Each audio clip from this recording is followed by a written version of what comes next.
दाई माँ के घर पर गए, जाकर उसे कहा, दाई माँ आज मेरा बेटा पहली कमाई करके आया। राजा बहुत खुश हो गए इस बच्चे से, सोने के सिक्कों से इसकी अंजलि भर दी। अब ये कमाई तो तुम्हारी, हमारी नहीं है। और अगर हम घर में लेकर जाते हैं तो फिर वो पाप हो जाएगा, और वो पाप जो है वो कभी भी हमारे बच्चे को ऊंचा नहीं उठने देगा, उसका मन खराब होगा, हमारा बच्चा भी हमारा नहीं रह जाएगा, बुढ़ापे में क्या करे। ईमानदारी सच्चाई से पाले हुए बच्चे ही माँ बाप को स्वर्ग में भी बैठाते हैं और धरती को भी स्वर्ग बनाते हैं। ऐसी भावना उन्होंने दर्शाई। दाई माँ ने कहा, नहीं नहीं, इतने सारे सिक्के मैं लेकर क्या करूंगी, और मेरा तो इतना बड़ा काम ही नहीं है। अब बहस शुरू हो गई। वो कहती है मैं लूंगी नहीं, इतने सिक्कों पर मेरा अधिकार नहीं, और ये कहें ये हमारे नहीं। अब कुछ पंच लोग सामने आ गए, ये पंडित तो लेंगे नहीं और तुम भी नहीं ले रहे हो। फिर पंडित जी महाराज ने हाथ जोड़ के कह दिया कि ठुकराओ नहीं, इस बच्चे को आशीर्वाद दो, ये इस लायक बने कि अभी तो इसकी अंजलि सोने के सिक्कों से भरी है, इसके अंजलि में तो हीरे जवाहरात आ जाएं। और बड़ी बात तो ये आशीर्वाद दो कि अंजलि में धन आए, उससे ज्यादा इसकी जिंदगी में धर्म आए, अच्छे संस्कार आए, ये हमारे देश का नाम ऊंचा करे। और वो पैसे वहीं थाल में सामने जाके रख दिए।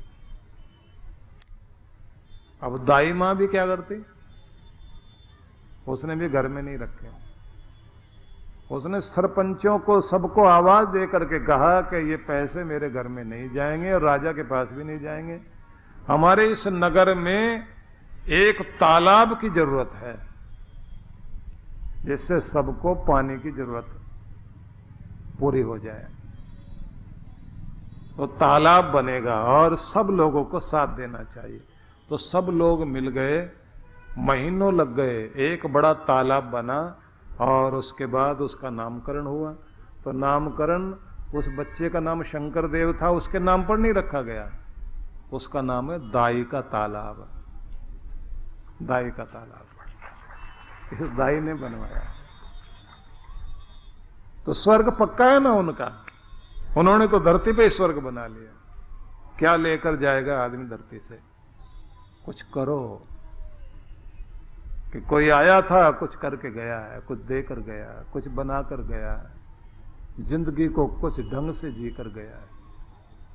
और भगवान फिर मौका देता है। अगर आपके मन में पवित्रता है, आपका मन दिव्यता से भरा हुआ है, तो ईश्वर आपको उस योग्य बनाता है कि आपसे बहुत बड़ा बड़ा कुछ करवा देता है। इसलिए मैं ये निवेदन करना चाहता हूं, अपने मन को भरो पवित्र भाव से। और ये बात तब आती है जब आप धर्म से जुड़ते हैं। धर्म को इतना महत्व दो कि धन बाद में, धर्म पहले। इसलिए हमारे यहां पुरुषार्थ चतुष्टय की बात कही गई है, धर्मार्थ काम मोक्षाणाम। ये जो धर्म अर्थ काम मोक्ष, ये चार चीजें हैं पुरुषार्थ चतुष्टय। ये पुरुषार्थ चतुष्टय जो है, इसमें धर्म पहले है, उसके बाद अर्थ आता है, धन आता है, फिर अपनी कामनाओं की पूर्ति, और उसी के साथ में तृप्त होकर इस दुनिया से मुक्ति की कामना करें, मोह से छूट जाएं और बंधन से मुक्त होकर फल पूरा पक जाए और डाल से छूट जाए। उर्वा रुक्मिव बंधनान मृत्योर मुक्ष्यमामृता। हमारे जीवन का फल पूरा पके, और जैसे पककर के फल डाल से टपकता है, नीचे आता है, तो ऐसे कोई आम पककर गिरा हो, कोई अमरूद पककर नीचे गिरा हो, कोई संतरा पककर नीचे गिरा हो, जितने भी फल होते हैं, तो पका हुआ फल जब टूट कर गिरता है तो रस से भरपूर होता है, कितना आकर्षण होता है उसमें। तो वेदों के मंत्रों में ये जो महामृत्युंजय का पाठ होता है तो वहां भी तो यही कहा, उर्वा रुकमिव बंधनान मृत्योर मुक्ष्य मामृता।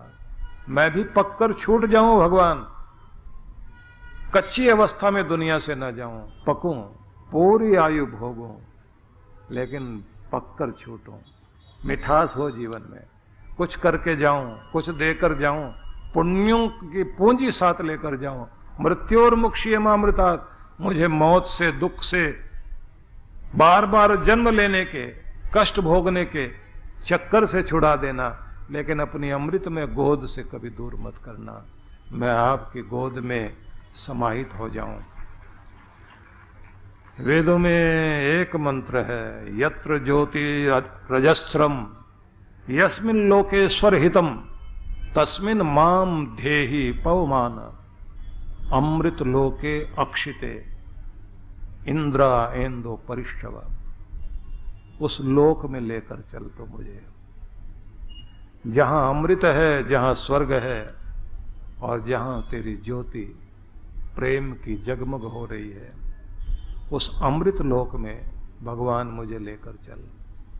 तो हर दिन कर्म को दिव्य बनाइए और भगवान के लोक से संबंध जुड़े तो भक्ति भी करना नियम बना लें अपना।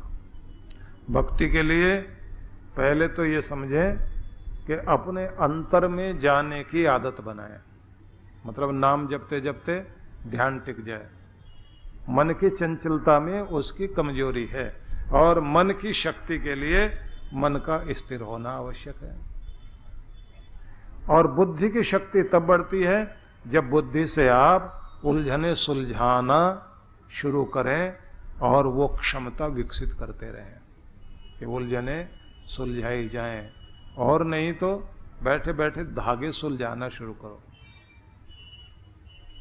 जिससे पता लगे आपको कि आप कितना धैर्य रखते हैं, कितनी पेशेंस है आपके अंदर, और बिना उद्विग्न हुए धागों को सुलझाते हो। समस्याओं का निदान करना, हिसाब किताब, जो ये गणित की पहेलियां होती हैं, उन्हें समाधान दें। समाधान करने की जितनी क्षमता आप में आती जाएगी उतनी बौद्धिक शक्ति बढ़ेगी आपकी। आत्मिक शक्ति इसके बाद आती है, तप से, साधना से, तपस्या से आपकी आत्मिक शक्ति बढ़ती है। और इसी के साथ घर परिवार में संगठन और प्रेम की शक्ति को बढ़ाया, क्योंकि संगठन में ही जगदम्बा का आशीर्वाद मिलता है। 8 हाथ हैं दुर्गा माता के, एक सिर है। जिस घर में सबका एक मत हो, एक विचार हो और काम करने के लिए अनेक हाथ लग जाएं, उस घर में शक्ति माता का प्राकट्य होता है, वहां कृपा होती है।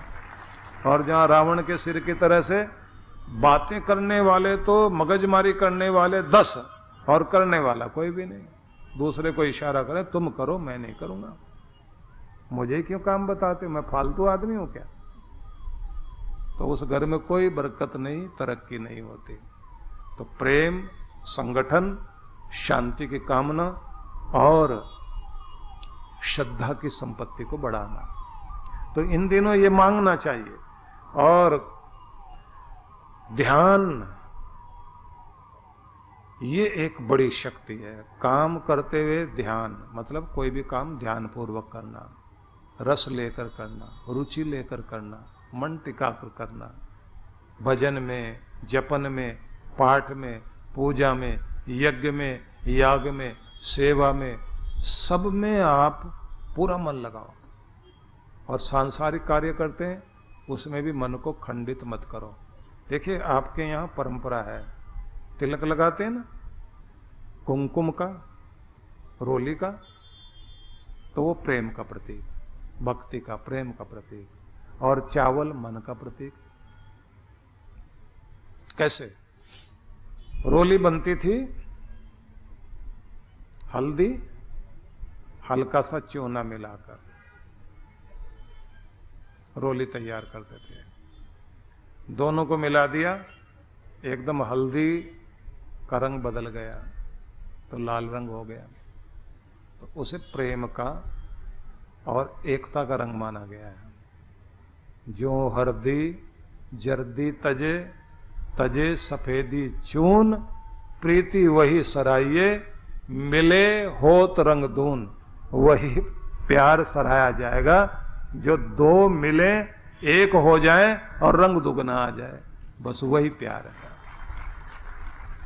तो आप देखते हैं ना कि तिलक लगाते हैं रोली का, उसके बाद लगाते हैं चावल। चावल को बोलते हैं अक्षत। पूजा में प्रयोग किए जाने वाले चावल अक्षत कहलाते हैं, जो भगवान को अर्पित किए जाते हैं। उसको अक्षत किस लिए कहते हैं? क्षत कहते हैं टूटे हुए को, और अक्षत मतलब बिना टूटे चावल।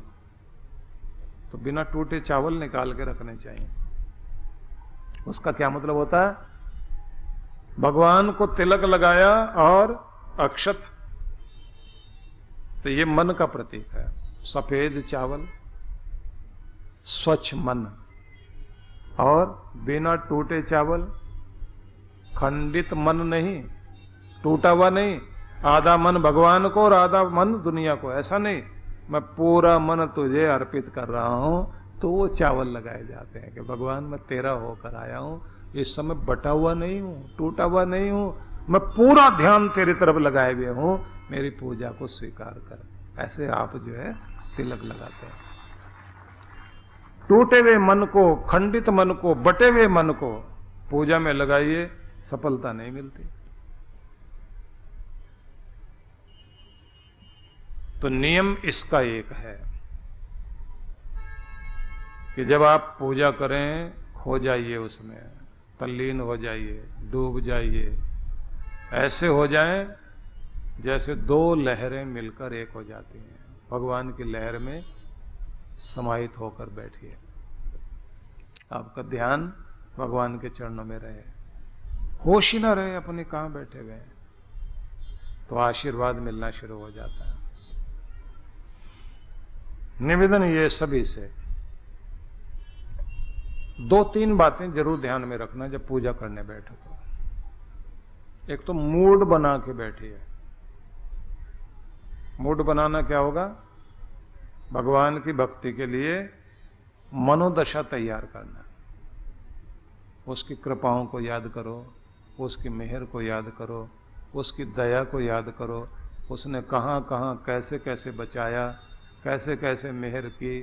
कोई काम नहीं आया था, फिर भी आखिर तक चलते चलते मुश्किल पड़ रही थी, तो भगवान ने कोई ना कोई रास्ता आपके लिए निकाल ही दिया था। उस सब को याद करके हाथ जोड़ के सिर झुका के धन्यवाद करना और महसूस करना, मैं उस प्यारे को प्रार्थना पूजा करने जा रहा हूं। ये पूजा ही नहीं, ये धन्यवाद भी है, ये शुक्रिया अदा करने का तरीका है, ये मैं उसके प्रति थैंकफुल होकर जा रहा हूं, थैंक्स करने के लिए जा रहा हूं।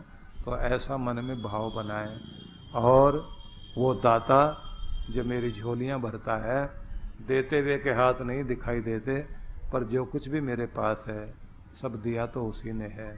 मेरी चालाकी काम नहीं आती, मेरा भोलापन मुझे दे गया, और मेरी समझदारी काम नहीं आई, क्योंकि जब वो देने पर आता है अपने भोले बच्चे को भी बहुत कुछ देता है। ये जो कुछ मेरे पास है भगवान तेरी कृपा का फल है, मैं तेरा लाख लाख धन्यवाद करता हूँ। ऐसा मन में भाव बनाते हुए और फिर गुणगान गाते हुए भगवान के दर की तरफ चलो। स्नान वगैरह करके आप कपड़े वपड़े पहन लेते हैं ना, अपने घर के मंदिर में जा रहे हैं, मन मन में भगवान का स्मरण नाम जपन करते करते, और फिर दरवाजे तक पहुंचो, और जब अंदर जाते हो ना, एक बार सिर झुका के प्रणाम करना चाहिए।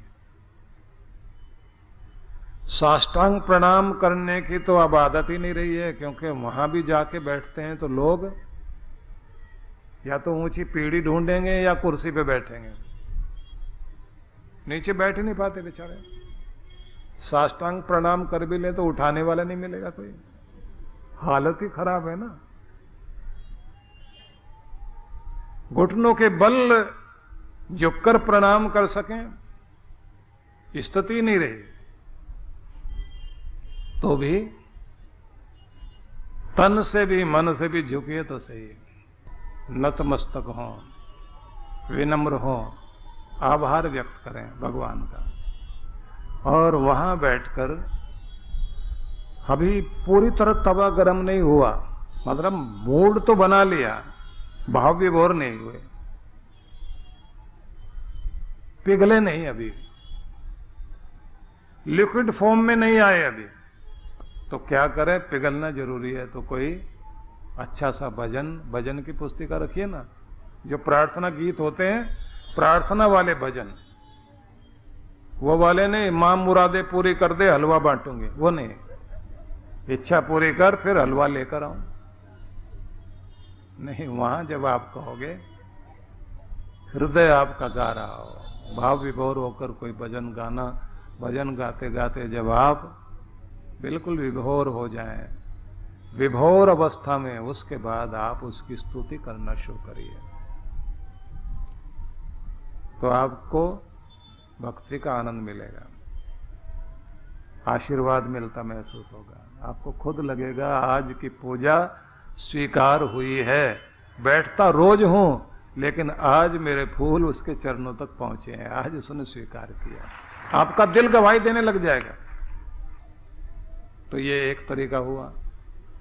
दूसरा तरीका ये भी है कि ये भाव भावना बनाने के साथ साथ, जैसे आप अपने मंदिर में जाएं तो आपको बैठकर पाठ पूजा ये सब करते करते ध्यानस्थ होने की कोशिश करनी है।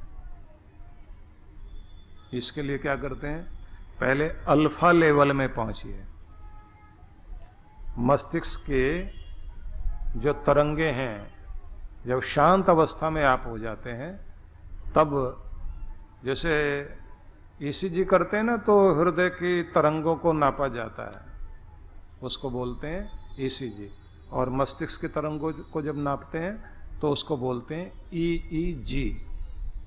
तो उससे जब नापा जाता है मस्तिष्क की कैसी तरंगे चल रही हैं, किस स्टेट में हम लोग जो हैं, तो एक अल्फा स्टेट कहलाती है, अल्फा बीटा थीटा डेल्टा।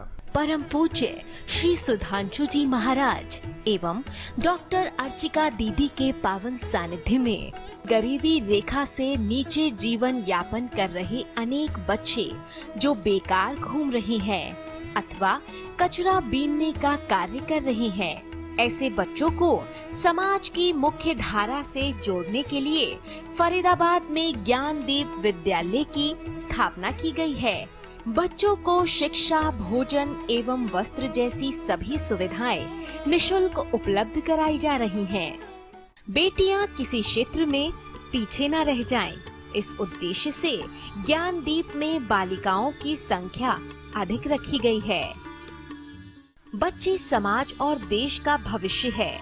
इनके उत्थान के लिए यदि आप भी बाल विकास योजनाओं में अपना सहयोग देना चाहते हैं तो ऑनलाइन डोनेशन के लिए लॉगिन करें www.vishwajagratimission.org। जीवन संचेतना लाखों पाठकों की बुद्धि को सच्चेतना से और हृदय को सद्भावना से परिपूर्ण करने वाली मासिक पत्रिका जीवन संचेतना।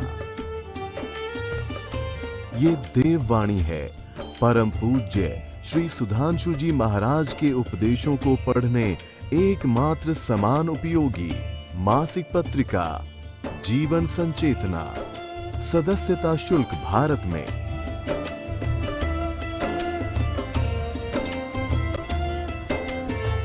सदस्यता शुल्क विदेश में।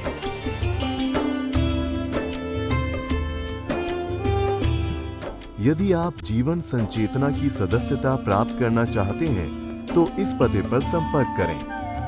विश्व जागृति मिशन, आनंद धाम आश्रम, नांगलोई नजफगढ़ रोड, बक्करवाला मार्ग, नई दिल्ली